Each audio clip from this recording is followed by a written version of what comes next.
Agar pemahamannya utuh, tonton sampai akhir ya Sobat Bijakku. Video ini request dari Sobat Bijak @smartandtrustsmart 4967. Sobat Bijak lihat lyrics dan Sobat Bijak lainnya yang mungkin ingin mengetahui cara menggali potensi diri. Terkadang kita dalam hidup harus memilih pekerjaan atau karir apa yang cocok untuk kita. Keluarga atau masyarakat menuntut kita untuk membuat keputusan di usia muda tentang jalan apa yang akan kita ambil. Seringkali ketika kita masih anak-anak, kita tidak memiliki gambaran tentang seperti apa kehidupan di masa dewasa dan apa yang ingin kita lakukan pada saat dewasa nanti. Bahkan, banyak orang yang sudah dewasa pun belum tahu apa yang harus dilakukan. Apakah sudah berada di jalur yang tepat atau belum? Sayang banget kan, berapa banyak waktu dan energi yang terbuang ketika kita menjalani kehidupan yang tidak membuat kita mengeluarkan potensi terbaik dan tidak merasa bahagia. Karir atau pekerjaan yang membuat kita bahagia seutuhnya haruslah mengandung unsur 3P, yaitu play, purpose, dan potential, alias merasa sedang bermain, memiliki tujuan baik, dan membuat potensi diri kita berkembang. Ketika kita menyukai pekerjaan kita, kita merasa sedang bermain. Makanya kita jadi merasa happy dan enjoy melakukannya.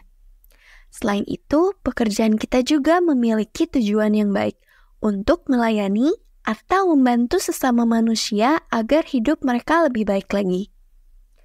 Ini yang akan membuat kita merasa puas secara batin. Terakhir, pekerjaan kita juga membuat kita mengeluarkan potensi terbaik dari diri kita. Ini yang akan membuat kita merasa bertumbuh, berkembang, dan merasa berdaya. Dan ketika kita merasa berdaya, maka uang akan mengalir dengan lebih lancar. Untuk berdaya, kita harus berkreasi. Dan untuk berkreasi dengan maksimal, kita harus mengetahui potensi diri. Jadi, untuk menggali potensi diri, kita akan menggunakan prinsip 3M. M pertama adalah mindset, alias pola pikir. M kedua adalah motivation, alias motivasi. M ketiga adalah method, alias metodenya. Untuk bagian pertama, kita akan membahas mindset, alias pola pikir. Dalam menggali potensi diri, hal yang perlu kita tanamkan dalam pola pikir kita adalah 1. Jangan biarkan orang lain mendefinisikan kamu. Psikolog Carl Jung berkata, dunia akan bertanya kepada Anda, siapa Anda? Dan jika Anda tidak tahu, dunia akan memberitahu Anda. Banyak kan orang-orang di sekitar kita yang bilang kepada kita, kamu cocoknya jadi ini. Kamu cocoknya jadi itu. Tetapi hal itu belum tentu benar, kan? Yang perlu kita lakukan adalah mengurangi suara-suara dari luar dan meningkatkan suara dari dalam diri kita. 2. Semua hal atau skill itu bisa dipelajari. Legenda sepak bola Steven Gerrard pernah berkata, bakat adalah anugerah tetapi akan sia-sia tanpa kerja keras dan kerendahan hati. Jadi, bakat bukanlah faktor utama dalam mencapai kesuksesan. Selain itu, bakat juga bisa dipelajari. Maka dari itu, jangan pernah takut atau minder ketika akan memperdalam dan mencoba suatu hal. Kita bahkan gak perlu merasa rendah diri ketika kita belum jago. Karena semua orang yang jago dalam suatu bidang pun dahulunya pernah cupu. 3. Label introvert atau extrovert bukanlah alasan. Orang Indonesia masih banyak yang salah paham tentang introvert atau extrovert. Banyak orang yang menghubungkan introvert sebagai pribadi yang pemalu, tertutup, tidak jago ngomong, cocok dengan pekerjaan yang membutuhkan ketelitian, cocok dengan pekerjaan yang sedikit melakukan interaksi dengan orang banyak, cocok sebagai analis, dan lain-lain. Sedangkan extrovert sebagai pribadi yang mudah berteman, terbuka, jago ngomong, cocok untuk pekerjaan yang berhubungan dengan banyak orang, cocok untuk marketing, dan lain-lain. Faktanya itu semua bullshit. Sebenarnya, introvert dan extrovert hanyalah perbedaan manusia dalam mengisi energi mereka. Ada manusia yang mengisi energi mereka dengan meluangkan waktu sendirian di tempat yang sepi atau tidak banyak orang. Ini yang disebut introvert. Lalu, ada manusia yang mengisi energinya harus dengan bertemu banyak orang di tempat yang ramai, baru merasa energinya pulih. Ini yang disebut extrovert. Jadi tidak ada alasan lagi untuk takut, malas, atau ragu untuk mengeksplorasi potensi sobat bijak. Ketelitian, jago menganalisa, mudah berteman, jago ngomong itu semuanya skill. Dan semua skill bisa dipelajari. Jadi tidak ada hubungannya dengan introvert atau extrovert. Buang jauh-jauh pemikiran itu. Sekarang kita akan membahas M kedua, yaitu motivation alias motivasi. Jadi, motivation itu adalah motive to action, alias you need motive to action, alias kamu perlu alasan untuk melakukan sesuatu. Orang sering bilang, motifnya apa? Nah, untuk memiliki motif yang mantap, syaratnya ada 2, yaitu pertama, tahu arah motivasi kita. Arah motivasi itu cuma ada 2, yaitu ingin atau takut. Analogi sederhananya kayak gini. Dalam hal agama, kamu lebih ingin masuk surga atau lebih takut masuk neraka? Dalam hal olahraga, kamu lebih ingin punya tubuh ideal atau karena lebih takut sakit? Nah, dalam menggali potensi diri, apa keinginanmu dan apa ketakutanmu? Nanti kamu rasakan mana yang lebih kuat dorongan motivasinya. Keinginankah atau ketakutankah? Ketika sudah tahu arah motivasi kamu, tuliskan di selembar kertas. Sambil membayangkan sedetail mungkin, hadirkan juga perasaan kamu. Baca arah motivasi kamu tiap hari. Hal ini bertujuan agar ketika kamu tiba-tiba males, atau lupa, atau bingung mau ngapain, kamu jadi ingat arah tujuan kamu. Kedua, pikirkan manfaat untuk diri sendiri apa dan manfaat untuk orang lain apa. Dengan mengetahui dan mencapai potensi terbaik kamu, manfaat apa yang akan didapat oleh kamu? Misal, dengan mengetahui potensi terbaik, saya akan menghasilkan banyak uang, dan dari uang itu, saya akan keliling dunia dan sebagainya. Setelah itu, pikirkan juga manfaat apa yang akan didapat orang lain jika kamu mencapai potensi terbaik kamu. Misal, jika saya mengetahui potensi terbaik saya, maka saya bisa membantu keluarga saya memiliki hidup yang lebih baik lagi, atau saya akan menyumbangkan sebagian uang yang dihasilkan dari potensi terbaik saya untuk perdamaian dunia, dan lain-lain.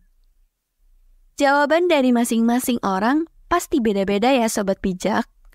Jangan lupa untuk dipikirkan secara detail, tulis di kertas, bayangkan, hadirkan juga perasaannya dan baca tiap hari. Sekarang M yang ketiga, yaitu metode.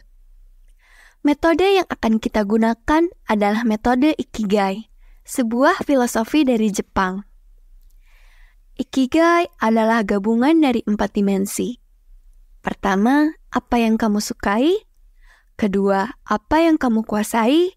Ketiga, apa yang dunia butuhkan atau inginkan. Dan yang terakhir, apa skill yang kamu punya sampai orang berani bayar. Mari kita bahas satu-satu ya sobat bijak. Pertama, apa yang kamu sukai? Ini pertanyaan yang gampang bagi sebagian orang dan tidak mudah bagi sebagian yang lain. Bagi yang belum tahu hal yang disukainya apa, kamu bisa tanyakan pada diri sendiri. Apa kegiatan yang ketika saya lakukan, saya merasa bahagia? Apa aktivitas yang ketika saya lakukan, saya tidak pernah bosan? Apa hal yang bisa kamu obrolkan selama berjam-jam dan terasa menyenangkan? Apa hal yang kamu cintai ketika kamu masih anak-anak? Apa hal yang ketika saya melakukannya, saya sampai lupa waktu atau waktu terasa cepat berlalu? Apa hal yang benar-benar saya nikmati? Apa hal yang benar-benar saya syukuri? Kalau masih belum ada, berarti kamu perlu mencoba banyak hal baru. Teruslah menjelajah sampai kamu merasakan minimal 1 dari 7 hal tersebut. Bahagia, tidak pernah merasa bosan, menyenangkan, cintai, lupa waktu, nikmati, dan syukuri. Kedua, apa yang kamu kuasai? Tanyakan pada diri sendiri, apa saja keterampilan yang secara alamiah saya miliki? Apa saja ilmu yang saya kuasai? Apa saja tugas dan keterampilan yang bisa saya kerjakan dengan baik? Apa saja skill yang membuat kamu bangga? Orang lain bilang kamu jago apa? Jika masih belum bisa menjawab hal-hal di atas, berarti kamu perlu menjelajah dan memilih keterampilan atau skill apa yang mau kamu asah. Ketiga, apa yang dunia butuhkan atau inginkan? Kita perlu menjawab pertanyaan ini. Apa yang orang lain butuhkan atau inginkan? Apa permasalahan yang bisa saya bantu pecahkan dan berikan solusi? Apa yang terasa seperti panggilan hidup atau misi hidup saya di dunia ini? Keempat, apa skill yang kamu punya sampai orang berani bayar? Sekarang jawab pertanyaan ini. Apa saja ilmu, keterampilan, jasa, dan karya saya yang dibutuhkan orang lain dan bisa dibayar? Apa saja hobi dan kegiatan yang saya senangi dan bisa menghasilkan uang? Apa saja pekerjaan dan kegiatan yang bisa menjadi sumber pendapatan saya? Nah, ketika 4 dimensi, yaitu apa yang kamu sukai, apa yang kamu kuasai, apa yang dunia butuhkan atau inginkan, apa skill yang kamu punya sampai orang berani bayar semuanya bersatu, maka kamu akan mencapai Ikigai, di mana kamu akan merasakan keseimbangan antara bahagia, berharga, dan bermakna. Sekarang kita bayangkan, ada seorang pria yang bernama Udin. Hal yang dia sukai salah satunya adalah memasak. Teman-teman dan keluarga Udin bilang padanya bahwa batagor buatan dia enak.